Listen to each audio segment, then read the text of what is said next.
400 পাৰ বাদ দিয়ক সংখ্যাগৰিষ্ঠতাই নাপাব নেকি বিজেপিয়ে মেজিক নম্বৰো স্পৰ্শ নকৰিব নেকি এনডিএ 7টা পৰ্যায়ৰ নিৰ্বাচনৰ আৰু বাকী 3টা পৰ্যায়ৰ ভোট ইতিমধ্যে শেষ হৈছে গৰিষ্ঠ সংখ্যক আসনৰ ভোট গ্ৰহণ প্ৰক্ৰিয়া এতিয়া বাকী মাথো 163 আসনৰ ভোট কিন্তু ইয়াৰ মাজতে বিভিন্ন ভোট পণ্ডিতৰ ব্যাখ্যা এইবাৰ পুনৰ ক্ষমতা দখল কঠিন হ'ব বিজেপিৰ বাবে 2019ত বিজেপি জয়ী হৈছিল 303 আসনত সহযোগী দলক লৈ এনডিএৰ আসন হৈছিল 353 এইবাৰ 400 পাৰ শ্লোগানেৰে ভোট যুদ্ধত নামিছিল বিজেপি কিন্তু একাংশ ভোট পণ্ডিতৰ দাবী 400 পাৰটো বাদেই বিজেপিৰ বাবে মেজিক নম্বৰ স্পৰ্শ কৰাটো অসম্ভৱ শেহতীয়াকৈ ভোট বিশ্লেষক তথা ৰাজনীতিক যোগেন্দ্ৰ যাদৱে ফলাফল সন্দৰ্ভত আগবঢ়াইছে এক বিশেষ ব্যাখ্যা তেওঁৰ দাবী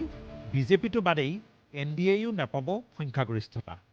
এই দাবীতেই ক্ষান্ত নাথাকি যাদৱে বিজেপি তথা এনডিএৰ ক'ত কিমান আসন কমিব ক'ত কিমান বাঢ়িব সেই ব্যাখ্যাও দিছে সম্প্ৰতি কৰ্ণাটকৰ 28 আসনৰ 26খনেই আছে এনডিএৰ দখলত যাদৱৰ মতে এইবাৰ কৰ্ণাটকত এনডিএৰ আসন কমিব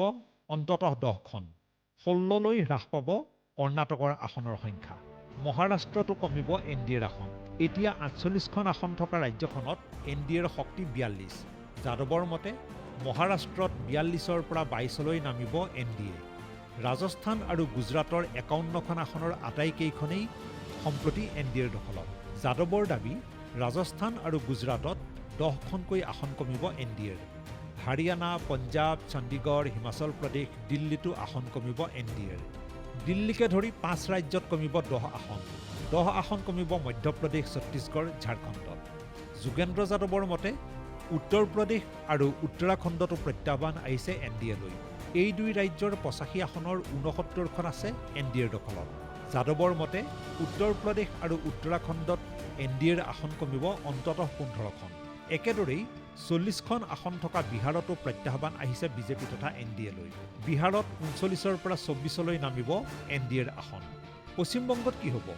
উত্তৰ পূব ভাৰত আৰু কেন্দ্ৰীয় শাসিত অঞ্চলৰ ফলাফলক লৈও ব্যাখ্যা আগবঢ়াইছে যোগেন্দ্ৰ যাদৱে উত্তৰ পূব পশ্চিমবংগ আৰু সকলো কেন্দ্ৰীয় শাসিত অঞ্চল মিলাই